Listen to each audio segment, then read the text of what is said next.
Welcome everybody to the Real to Real movie review. This week we're doing Sphere, and we're here with Ryan and Jeremy. I'm Dean Bell, and I'll give you a quick review here of the movie, and then we're going to get into some comments and see how it relates to something real. Instead of being entertainment, it actually shows us what's going on in the world. These movies relate to us as documentaries, if we wish them to be that way, and that's kind of the way we see it. They're entertainment, but they're also showing us what the controllers are doing, what is happening with life here. Okay, this movie starts off with Dr. Norman Goodman, the main protagonist, being flown to an ultra-top secret facility somewhere in the middle of the Pacific. There's no hint as to what his assignment is. When he finally reaches the appointed site, however, he meets a couple of familiar faces. Dr. Harry Adams, a talented mathematician and personal friend of Goodman. Dr. Beth Halperin used to be Goodman's patient, but we don't know this yet. And finally, Dr. Ted Fielding, a brilliant astrophysicist, but lacking in social graces. As the characters parlay and catch up on old times, the reason for their being at the site becomes evident. They are part of a research crew ordered to investigate an alien spacecraft lurking in the nethermost recesses of the Pacific. Their reaction to this is, of course, what you'd expect: shock, peppered with disbelief and a dash of detached academic interest. Adams' aloofness, Goodman's ironically nervous disposition, and Fielding's insufferable academic diatribes are displayed here explicitly. Eventually, though, the gravity of the task, osmosis, and entire crew starts to plan their method of attack. Along with the required techniques, they set up shop underneath the Pacific and carefully examine the enigmatic spacecraft. During the scientists' initial explorations of the spacecraft, the story segues ever so tentatively into psychological thriller territory. In their explorations, the scientists sleuth out various items of interest and make quite a few discoveries. Included in their discoveries is the sphere. It's a large, polished, geometric, perfect sphere hanging suspended in one of the cargo holds of the alien ship. While the sphere reflects light the way you'd expect a sphere of its size and luminosity to reflect light, the scientists are unable to see themselves reflected off of it. In addition to this, strange things start happening once the sphere is found, even though initial interactions with it did not carry with them a palpable sense of foreboding. An impressively large vermean squid comes and wreaks havoc on the base. One of the crew members gets massacred by a swarm of jellyfish, and in the midst of all this, the scientists make first contact. The alien intelligence controlling the ship introduces itself as Jerry and starts conversing with the crew members, albeit cryptically. Since the purpose of the venture was to make first contact, the crew feels like it has made reasonable enough progress. However, no scrupulous investigation is done on the other strange events occurring at the base, even though they might be linked to the spacecraft. After some time, however, it becomes quite evident that Jerry and the mysterious occurrences happening at the base are linked. It's believed that Jerry sent the squid that attacked the base and recruited the mass of jellyfish that killed the crew member. How was Jerry able to do this? Why did he do it? These are questions that the crew grapples with. Unfortunately, the time needed to do a thorough investigation evaporates into thin air as the attacks increase in frequency and crew members start getting picked off one by one. The mental distress that the crew suffers is amplified by the nature of the attacks. The frequency and method of attack that Jerry presumably elects to use are not prescribed by the rules of nature. Why would a cupboard that was full of food suddenly be full of Jules Verne books? Where did the food go? Such events tax the scientist's cognitive abilities to the utmost, but they also serve as pieces of evidence that the scientists readily piece together to form a complete picture. It turns out that the scientists' interaction with the sphere caused a breakdown in the laws of physics that allowed the thoughts of each and every one of them to manifest. Both the squid that attacked the ship and the jellyfish were products of Harry's mind. Jerry, the alien intelligence interacting with the crew, isn't Jerry, but rather Harry. When it becomes clear that the hell they've been going through was wholly of their own making, the scientists are able to gain control of the situation. But this comes at a cost. Two of their partners are dead, and the mental health of one of them, Beth, is at best precarious. In the end, recognizing the dangers of using such a device, all the scientists make a pact that they will not divulge any of what has transpired to any political entity, US government or otherwise. Under the aegis of the sphere, they coerce themselves into forgetting everything that has transpired. Afterwards, the sphere takes advantage of the opportunity and launches itself off into space, perhaps never to be encountered again. So that was their literal review, and I see here that, I just basically, to simplify this, our thoughts manifest reality, basically. That's kind of nothing new. I mean, we can manifest things all the time, albeit, it takes a while in the physical. We have to do something to manifest our thoughts or ideas or things in our imagination. But I mean, this is happening all the time here. This is part of living here. And this movie kind of like makes it kind of, seem like it's something out of the ordinary. Of course, it's Hollywood, and it's meant to, I think it's meant to confuse people really, and to, indoctrinate them in a certain way. I mean, there's a lot to this movie. It was kind of confusing to me in a way. But as I say, I think simply put, our thoughts, we can manifest our thoughts, and they don't have to be negative or destructive thoughts like the movie kind of implies, that our subconscious is full of all these negative things. It doesn't have to be that way. We can do what we do in a positive way, or even beyond positive and negative, into something more fun. So it's kind of a dumbed down version of this idea of manifesting your thoughts. They use props like the sphere, and again, there's a lot going on here, and I'm just curious what you saw, Jeremy. You have any thoughts on it? Yeah, I did. I thought it was interesting. The orb, it kind of played along with the God idea in a sense that it bestowed upon them, that idea of, something outside of themselves gave them the ability. They didn't just kind of wasn't already within them, etc.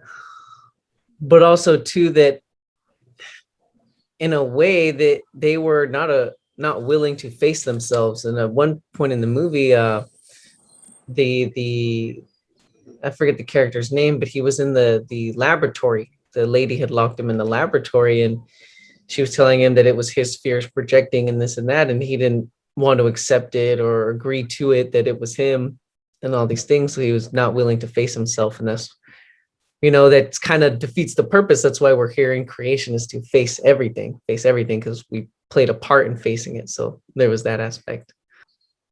Yeah, it's like, again, it's something outside yourself too. But there was the only moment in the movie, though, that it prompted them to become more aware. The awareness was that they recognized that their thoughts finally were manifesting these creatures, and it was through an objective way.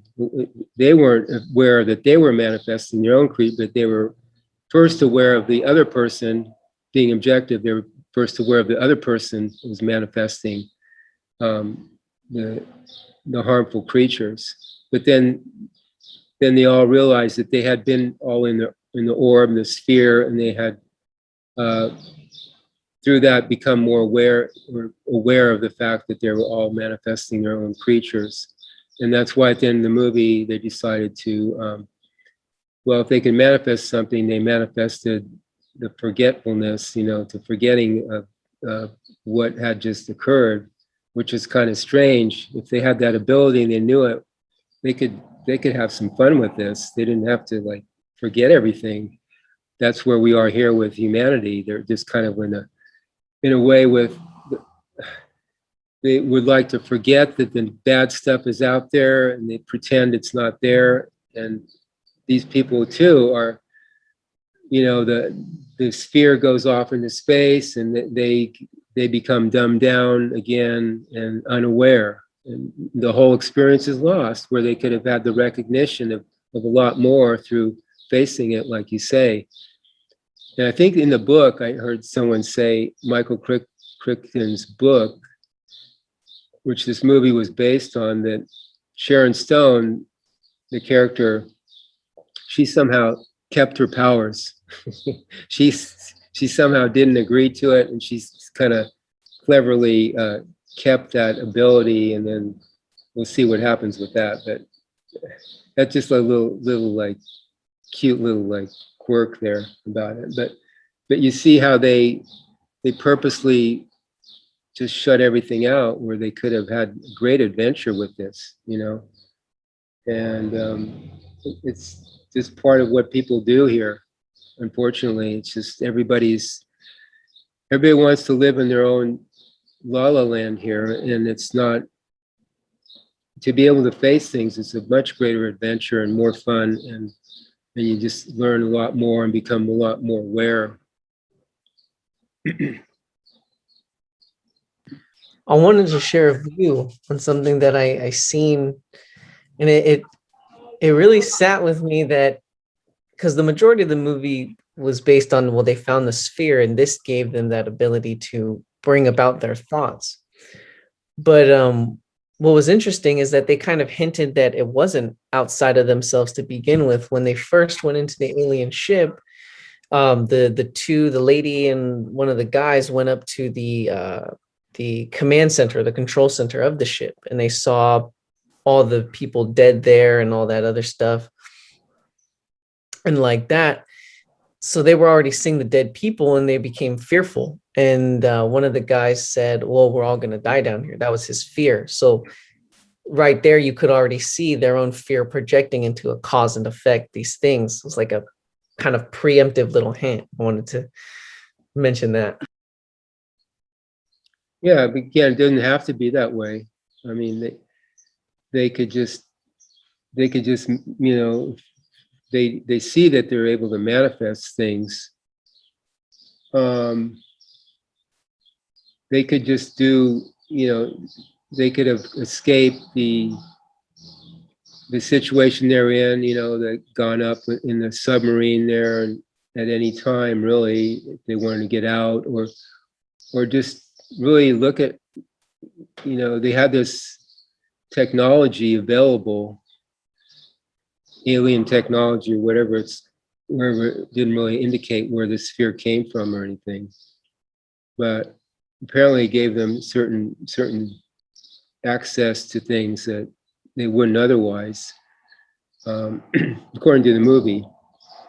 So there's a lot of creative things they could have done here, being scientists, you'd think they would, be more research oriented or something more creative and imaginative with this idea and this opportunity basically to look at it and not be scared off so easily. And especially with Norman, he's this psychiatrist. I mean, he's used to like this kind of thing,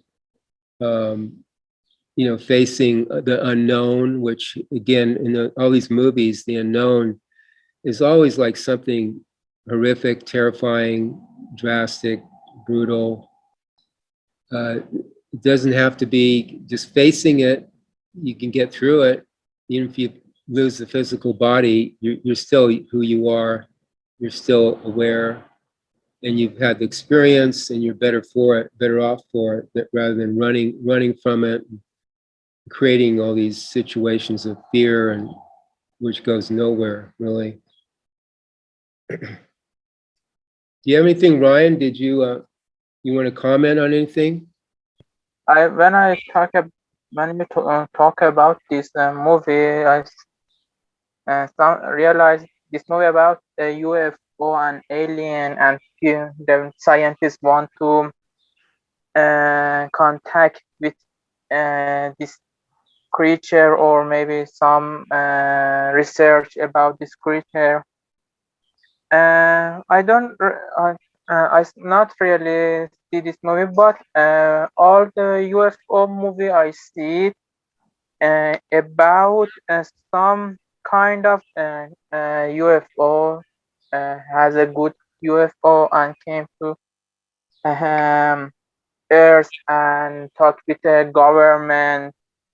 Some method told them how to protect the Earth, how to grow it up, how to change the Earth. Always asking in my mind, what all the people showed something like this to some alien help the Earth to better. Sometimes the government and the politicians wants to show the people what's happening in the future, and the people not afraid when a real one reptilians or the UFO he control the Earth came to Earth and show themselves. The people not afraid about this creature, just accepted like the big guy protect the Earth and help the people. So, Jeremy, you saw the movie. I'm a little confused about.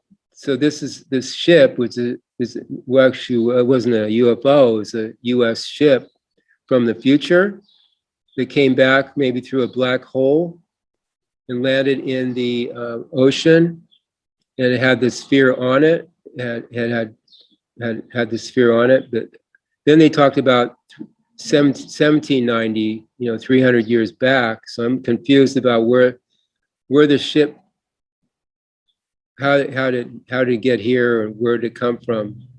Did you get that part at all?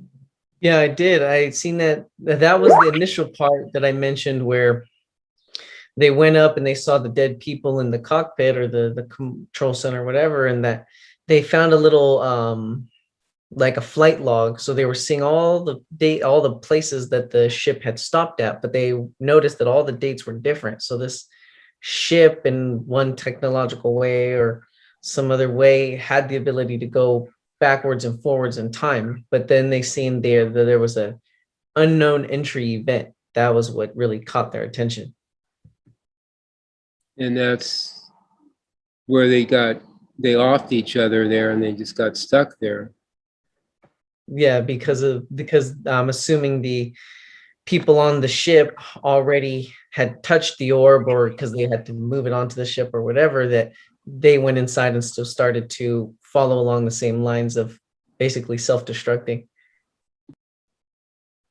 Yeah, so it's kind of a subliminal. They're putting in there that it's like without without the controls of government, there'd be chaos. You're going to destroy each other. We need control. That's kind of, I see that in there. And human nature is just, inherently, destructive, which in a way, we do have the death wish, everybody, there's some of that, but again, the creativity is lacking. Nobody had really the creativity and imagination to do anything other than be the effect of their own stuff. And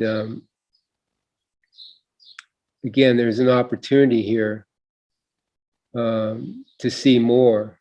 So that's why we're here, to kind of see what we can help people with, to become more aware of what's going on within them and without, in the environment, and within too, because we have 5 bodies, everybody, or 4 other bodies beyond the physical, and there's a lot going on with us, and we help each other to objectively to see things, that we have to deal with here to become more aware.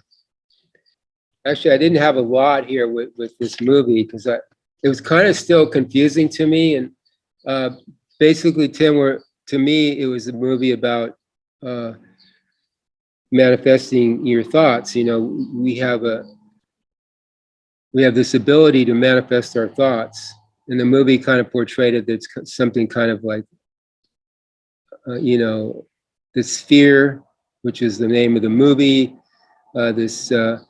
These scientists discovered this sphere on a old U.S. spacecraft, and the people entered the sphere, and they were able to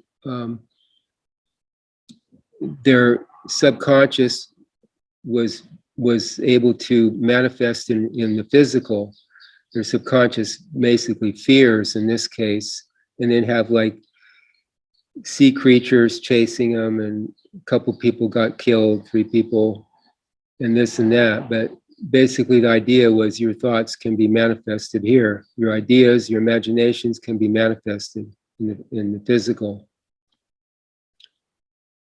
But the movie was kind of entertaining, and it kind of subliminally showed people that you should be kind of scared of it, or it's beyond your control. That with a little creativity, they could have done something with this newfound awareness that they had. You want to add anything, Jeremy, to that? Well, I wanted to add, I had an interesting view about it. And the one that I could see from it was the idea of free will, because they all had the free will to do these things. And so looking at the orb as though, if in reference, not that it is, but in reference, the golden color and all that is like the true reality, and that, there's plenty of room in creation and anything that it all is. So you have this free will to decide. So they decided to be the effect, kind of the unconscious effect, instead of becoming more aware and being creative, like you were saying. And they even decided to kind of, leave, and even the orb demonstrated free will. So it had that general theme I seen with the free will.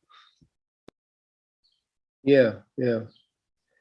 And if they were been, aware of the real guides and the new you, they could have some fun here. Technology is usually black magic. It turns out to be black magic, and even what the aliens have with their technology, it's advanced, but there's so much more to us and to what we have available for us to become more aware. We don't really need technology. It just gets us into deeper and deeper trouble, as this movie kind of displays that all this stuff that they had going around, being able to go 1,000 feet underwater. You could do it with your awareness. You don't have to even use the physical body, but here they have this diving equipment and everything. They have to decompress when they come up for 3 days or 2 days. All this technology is just a hamperance almost to what we could potentially have if we agreed to something better here in life, you know. So this didn't have a lot to do with the environment either. She did, Dr. Halperin here, Sharon Stone, she did find that the jellyfish were something she'd never seen before. Well, that's somebody's subconscious again. I guess it was Harry's subconscious that manifested these things, these creatures. But it really didn't have much to do with the environment, really becoming more aware of what's going on here. So it wasn't one of my favorite movies that I've seen ever. It's always fun to see what you can see though. So as a last little piece here from me, I wanted to say that in the end, a very interesting thing that I saw was that in the end, when they started to actually kind of start to recognize, hey, you know, we're creating these things and we don't have to, we could get out of here before the bomb went off and all these other things, that as they were sitting in that little submarine that would be submersed, the person who was the most fearful, their projection affected those around them. So it was like they got, and that's all due to agreement. They all agreed that they had this together and they were all affecting each other. So it was already intertwined and entangled. So they would move from inside the ship to other parts of the ship, and they were bouncing around in everybody's cause and effect, like getting caught up in everybody's projection and ideas. yeah, that was Harry. Harry thought they were going to all die. So they were kind of had to work with that, had to offset that in some way with their own projections or with their own ideas. And it was kind of interesting. So you can offset things. You don't have to agree. So Norman didn't agree, and he got, basically, I guess he's the one that got him out of there, right? Well, again, I didn't have a lot for this movie, a lot of comments, or I saw it about 5 days ago, so I don't really remember it that well. So yeah, if that's out, that's it. We'll just leave it at that, unless anybody else has something. Do you have a movie for next week, Jeremy? Anything you like, or anybody? Few weeks ago, I saw a movie about I don't know the correct word, about the life. We have change life when we die. We change the body and go a next life. I don't know the word is, but the film about name is Infinity, about the group.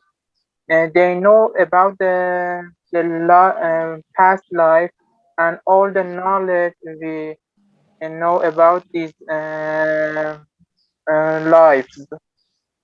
It's interesting for me, and if anyone see the Infinity movie in 2021. We'll do Infinity next week then. Okay, we're on it. Thanks, Ryan. Yeah, we'll check it out. We end with our real connection, new you, and thanks for being here, everybody. New you. Ryan?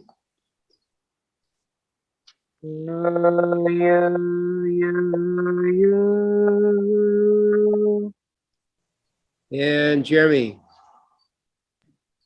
New